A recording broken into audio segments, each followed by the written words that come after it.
Salut à tous, je m'appelle Antoine Caron et je suis heureux de vous accueillir sur cette chaîne dédiée à la pêche. Ici, je partage des astuces sur la pêche, le choix des appâts et des leurres, et j'aide également les débutants. Abonnez-vous pour rester toujours au courant. Et maintenant, passons au sujet du jour. Bonjour à tous. Aujourd'hui, je vous emmène dans l'univers délicieux des lançons et des équilles, ces appâts incontournables pour tant de carnassiers. Dans cette vidéo, je vais vous montrer comment préparer ces desserts savoureux qui attirent les poissons comme un aimant. Nous allons explorer les différentes techniques de pêche, les astuces pour les utiliser efficacement, et bien sûr, quelques recettes pour les rendre encore plus irrésistibles. Restez avec moi pour découvrir comment transformer ces ingrédients en véritables trésors pour vos prochaines sorties de pêche. Nom scientifique Cetesps de Lannon et qui longe les CTES franaises.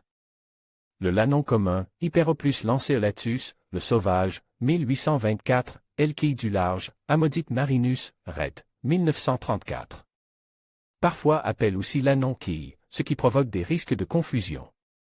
Le lannon du Nord, Amodite dubius, Reinhardt, 1837, le lannon jolivet, Hyperoplus immaculatus, Corbin, 1950, le lannon quille. Amodite tobianus, Linn, 1758, Elquille atlantique, Gymnamodite semisquamatus, Jourdain, 1879, le lannon cicerle ou la cicerelle.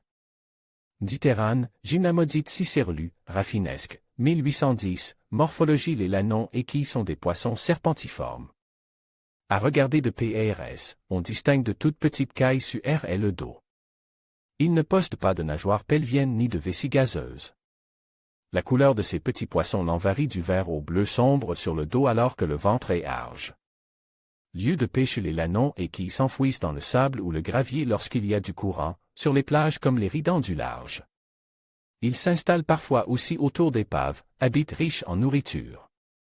Enfin, on les croise dans les zones portuaires et estuaires LT, où ils nagent parfois en surface par bancs de dizaines voire centaines d'individus. On trouve partout en France au moins l'une des Cetesps présentes ci-dessus. Techniques de pêche. Lannon et quilles sont des poissons amusants pêcheurs. Leur recherche ludique est parfaite pour initier les enfants à la pêche en mer LT.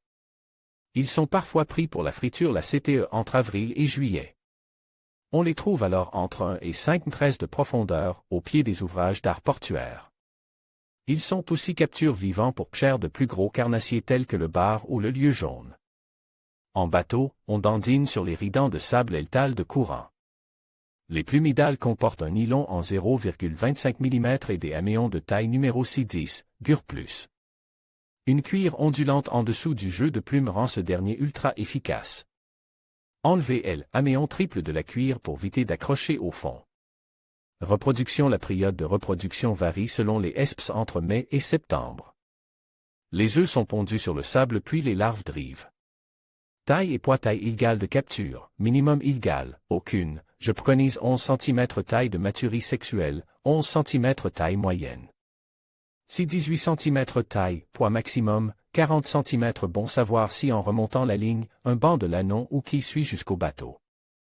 Avant de sortir les poissons de l'eau, mettez un autre jeu de plume l'eau pour pêcher le banc et le garder au bateau, et ainsi de suite. En conclusion, les lançons et les équilles se révèlent être des desserts irrésistibles pour de nombreux carnassiers. Leur richesse nutritionnelle et leur attractivité en font des appâts de choix pour les pêcheurs en quête de succès. Que ce soit pour la truite, le brochet ou le cendre, ces petits poissons sont des alliés précieux.